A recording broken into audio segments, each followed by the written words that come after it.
और उसमें हम रैली करेंगे। दरअसल रैली शब्द नहीं है, वो एक हमारी संस्था है वीरेंद्र सिंह के साथी के नाम से, और वो वीरेंद्र सिंह के साथी इकट्ठा होंगे, जींद में इकट्ठ होगा। अंदाजा ये है हमारे साथियों का कि 1 लाख साथी इकट्ठे होंगे। देखो रैली में तो कई तरह का माल आता है, रैली में तो ये भी आता है और गाड़ी बनाइए और 2 पेटी भी धर लिए। हाँ, और हमारी जो बहनें हैं उनके लिए कहेंगे स्पेशल गाड़ी आई है, केले डर रखे, केले खूब खाते, राम खेत केले खाते आइए।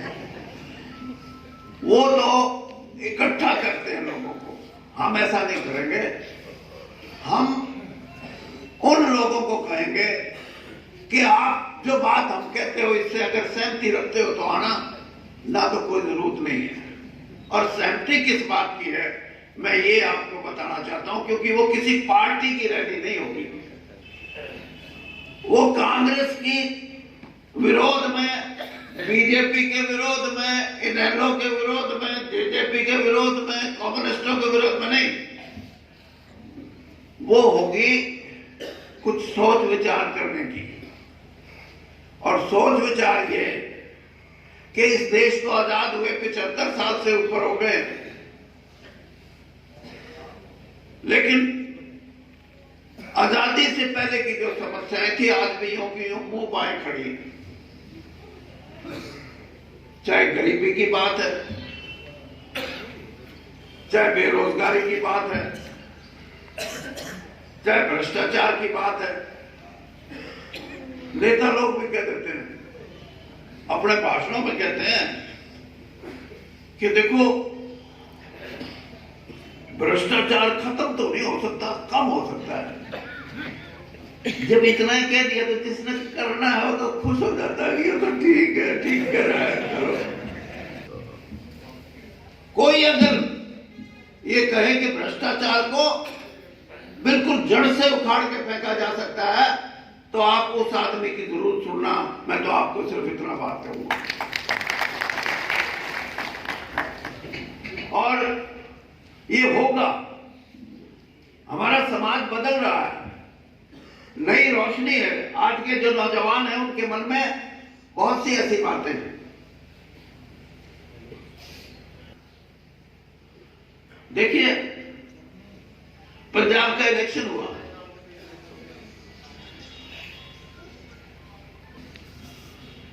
उनमें से 92 पे आप पार्टी जीत गई।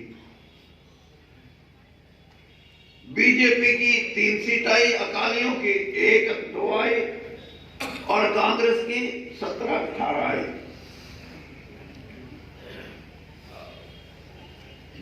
ये होने की बात है कि वहां का वोटर ये कहने लगा 35 साल हो गए, लुट गए, कोई बात समझ नहीं आती।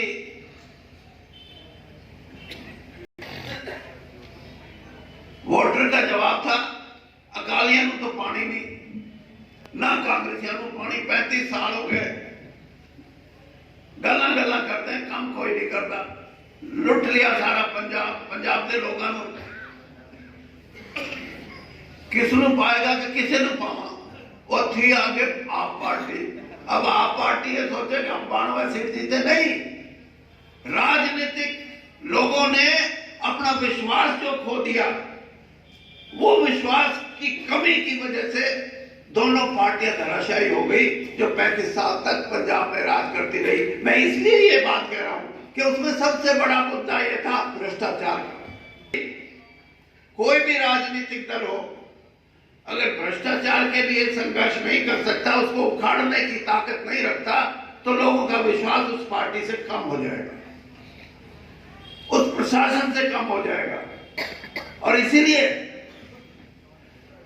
मैंने मोदी जी की जो बात बताई, मैं ये नहीं कहता कि मैं बड़ा ईमानदार हूं, मेरा भी मन करता था कई बार, लेकिन पता नहीं मौका मिले ना मिले कुछ तो बना जाए। लेकिन एक चीज हमेशा मुझे रोक के रखती थी, और यही बात मैं आपको बताना चाहता हूं कि जब मेरा मन मचलता था तो मुझे ये बात याद आती थी कि मैं अगर भ्रष्ट हो गया, मैंने बेईमानी की, तो मैं बदनाम नहीं होऊंगा, बल्कि जिस महान पुरुष का मैं नाती हूं, जिसकी बेटी का बेटा हूं, दीनबंधु छोटूराम जी का, उनका नाम बदनाम होगा। इसलिए मैंने कभी तो अपने पास नहीं आने दिया। ये बैठे चौधरी कमल सिंह, मैं ये बात इसलिए कह रहा हूं,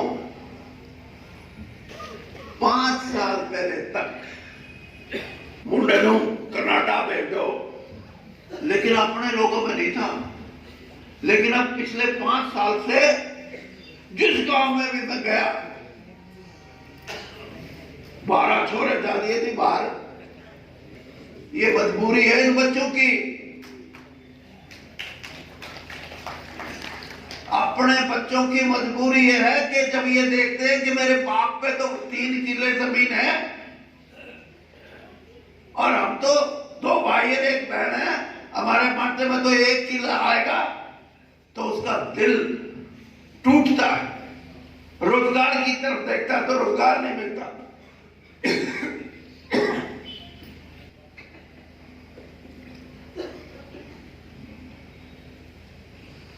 बेरोजगारी बढ़ी,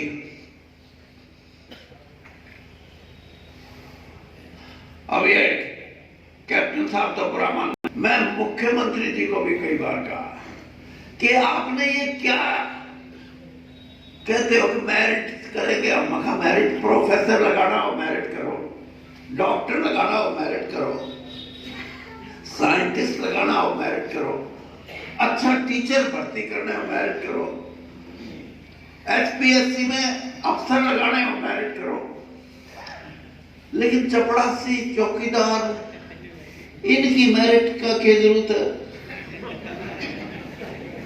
हाँ, गरीब आदमी जो भी गरीब दिखे उसको दे दो।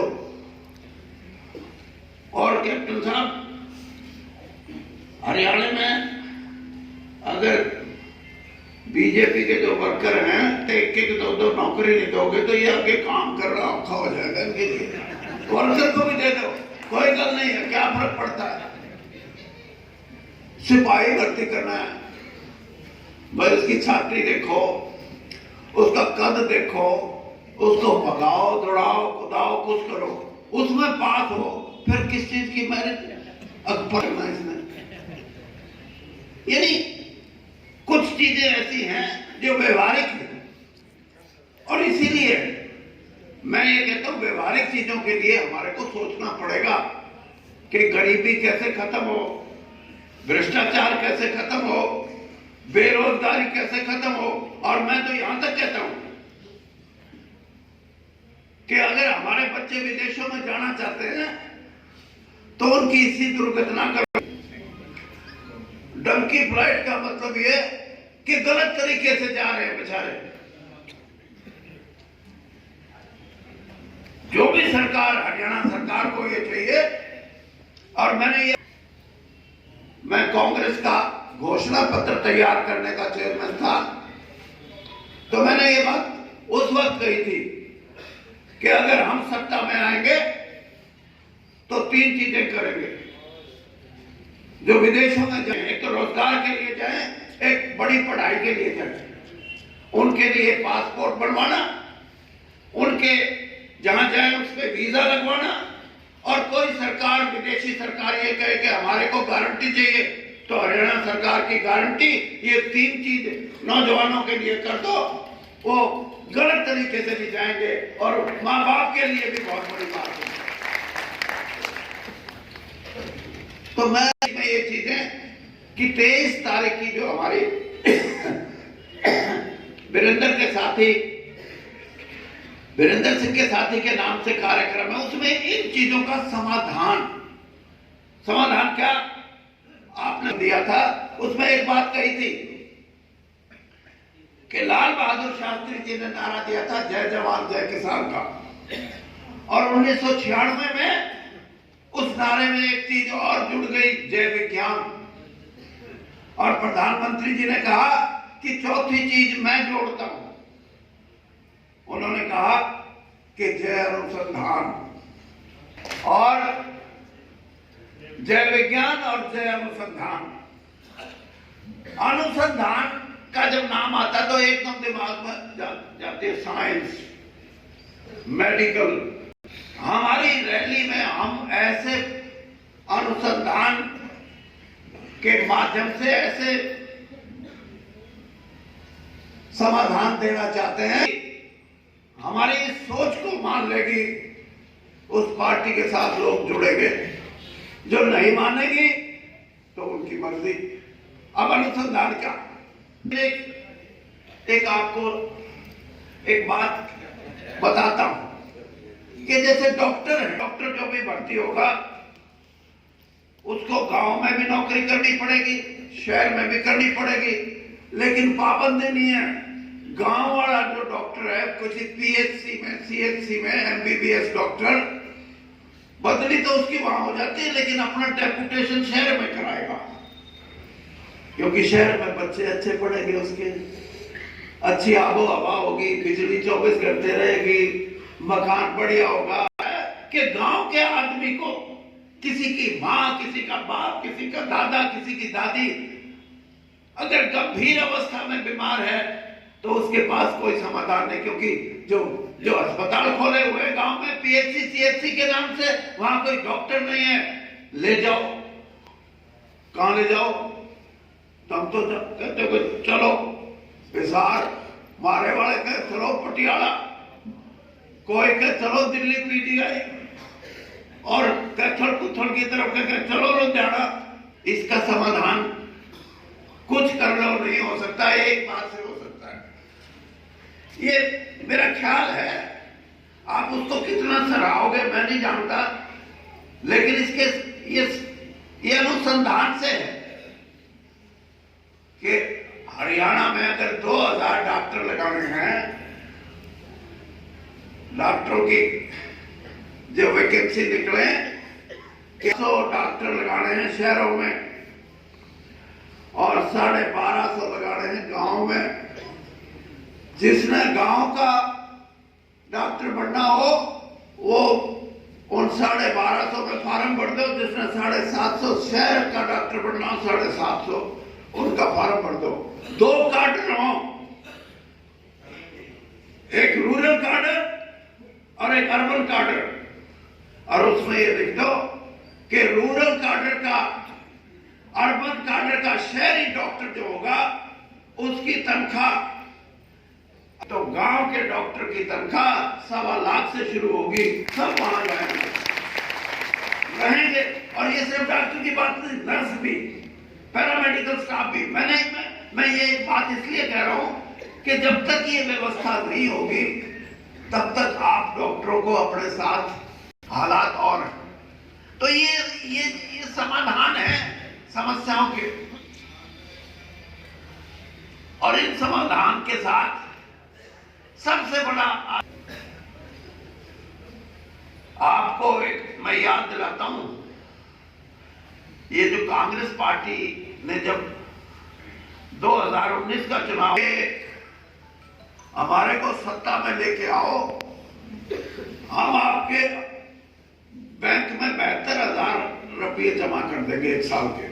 याद है कांग्रेस पार्टी के हम 72,000 रुपए, और कल या परसों राहुल गांधी ने यहाँ दोबारा भी पानीपत में ये बात कही। इस बात को मैं समझाना चाहता हूं, आप ये मत सोच लेना मैं राहुल गांधी के गीत गान ला गया आपको, क्योंकि आप प्रबुद्ध वर्ग से हो। दुनिया में अगले कुछ सालों में नौकरियां खत्म हो रही हैं, और तो और जहां 1000 आदमियों की जरूरत है, वहां 10 आदमियों से काम चलने के ऐसा सिस्टम। मेरे को, मैं एक आर्टिकल पढ़ रहा था अभी, नैनो टेक्नोलॉजी, आपने सुनी होगी, नैनो टेक्नोलॉजी के जरिए सर्जरी होती है जिसमें पहले डॉक्टर होता था और ऑपरेशन हो जाएगा। अब मैं वो अमेरिका से आर्टिकल आया हुआ था कि अब नैनो मेडिसिन का एक काम शरीर में लगा देंगे, चढ़ा देंगे उसको, और जितनी भी बीमारी है वो नैनो मेडिसिन जो है उस शरीर में उन बीमारियों को खत्म कर देगी। ना मलेरिया होगा, ना टाइफाइड होगा, ना कोरोना, तभी रोड़ा मुक जाना। तो फिर तो कोई बीमारी से तो नहीं मर सकते, फिर कैसे मरेंगे? तो कहने लगे कि कोई किसी को गोली मार देगा तो मरेगा, एक्सीडेंट हो जाएगा उसमें मरेगा। लेकिन मैं ये बात इसलिए कह रहा हूं कि अगर ऐसी परिस्थिति बनती है तो नौकरी शब्द को आप अपनी डिक्शनरी से निकाल देना। और मैं ये बात इसलिए कह रहा हूं कि जो 72,000 रुपये की बात करते हैं, सामाजिक दृष्टिकोण ये बनेगा कि कोई आदमी ये मत सोचे कि उसको भूखा मरना पड़े, कोई आदमी ये मत सोचे कि उस पर नौकरी नहीं, कोई काम नहीं है तो उसकी सामाजिक व्यवस्था में गिरावट आ जाएगी, नहीं। इसलिए ये सोचा जा रहा है। और ग्रेट ब्रिटेन में तो बजट का एक तक सोशल सिक्योरिटी के नाम से लोगों को पैसा जाता था। आप सरकारी नौकरी में हो, आपकी तनख्वाह कम, और जो वृद्ध आश्रम में चला गया उसका क्या है, इस समय को समझना पड़ेगा। इसलिए मैं ये कह रहा हूं कि बहुत से समाधान ऐसे हैं जो हमारे को नए सिरे से सोचने पड़ेंगे, नए सिरे से करना पड़ेगा। और एक बात और मैं आपको कह रहा हूं कि मेरी परवरिश ऐसी हुई है, भाई विजय कौशिक जो कह रहे थे कि मैंने अपनी जिंदगी में कई चीजें ऐसी सीखी हैं जो मैं आपको भी बताना चाहूंगा। मैं रोहतक में मेरी नानी के पास पढ़ता था, 6 साल का मैं गया था। बहुत बड़ा छोटू राम जी की कोठी थी, मैं अकेला बच्चा, मेरी नानी मुझे पालती थी। तो जब मैं स्कूल से आता तो खेलने को मन करता, तो हमारी जो मैत्राणी थी उसका लड़का भी मेरी उम्र का था। तो कहती भाई राम में, उसका नाम राम में था, राम में तुम खेलो बालक, खेल लो। हम दोनों खेलते खेलते खेलते मैं उनमें, उसकी माँ उसको रोटी देती, मैं भी खा लेता। तो जब मेरी नानी को पता लगा तो वो गुस्से हुई, मेरे से नहीं उनसे। तो ये चीजें मुझे बुरी लगती थी, हालांकि मेरी नानी थी, लेकिन मैं गलत समझता था। 6 साल का बच्चा, मैंने कहा ये गलत कह रही है। मैं इसलिए ये बात कह रहा हूं कि हरियाणा के अंदर जो जात पात की नफरत फैलाना चाहते हैं, वीरेंद्र सिंह उनके खिलाफ लड़ाई लड़ेगा, उसमें कभी कोई। और जो धर्म के नाम पे हिंदू होना बहुत सौभाग्य की बात है, मेरा भी सौभाग्य है, लेकिन मैं आर्य समाज, दूसरे धर्म के नाम से कभी कोई फर्क नहीं किया। मैं पार्लियामेंट का मेंबर था, मैं अपने साथियों को, ये जगन्नाथ जी का मंदिर कहाँ है, जब मैं मेंबर पार्लियामेंट था, हमारी एक एमपीओ की 14 सदस्यों की एक कमेटी गई। तो जहां हम रुके थे वहां उड़ीसा की सरकार ने कहा कि अगर आप जगन्नाथ में जाते हो तो सुबह गाड़ी आ जाएगी बस, और सबको लेके जाएंगे, कर सकते हो। 14 के 14 बैठिए गाड़ी में। और जो गाइड था हमारा, जो अफसर था, उस अफसर ने कहा कि यहाँ गाड़ी रुकेगी और गाइड में जो दर्शन करना चाहते हैं उनसे मेरी एक प्रार्थना है कि जो हिंदू ना हो वो बस से नीचे ना उतरे, सिर्फ हिंदू ही जाएंगे। 3 मुसलमान एमपी हमारे साथ थे, तो वो मेरे को कहने लगा भाई जा। अरे मैंने कहा जाऊं और तुम बैठोगे यहाँ? कहने लगे हाँ। मैंने कहा वीरेंद्र सिंह भी जाएगा। मैं नहीं गया। मैंने कहा ये कोई भगवान का घर तो सबके लिए है, किसी के माथे पे ये नहीं लिखा होता। तो ये संस्कार हैं और ऐसे संस्कार हरियाणा की सभ्यता का हिस्सा रहे और इन संस्कारों के साथ हमारे को अपने समाज को जोड़ के रखना है। जो समाज को तोड़ने वाली ताकतें हैं उनका इन बातों पे विरोध करना भी हमारा फर्ज है। हम वो आदमी हैं जो जिनकी हजारों साल की सभ्यता ये सिखाती है कि 36 बिरादरी एक दूसरे पे विश्वास की भावना हो। ये बैठे हमारे भाई विजय कौशिक, मैंने 40 साल हो गए गले में चली थी इलेक्शन एजेंट, और जब अब मेरा बेटा चुनाव लड़ा उसका एजेंट भी विजय कौशिक था। ये सिखाता है कि हम हमारे समाज को एक करके रखेंगे, हम समाज को टूटने नहीं देंगे। कि समाज में भाईचारा, प्रेम, सौहार्द हमारे को बना के रखना है।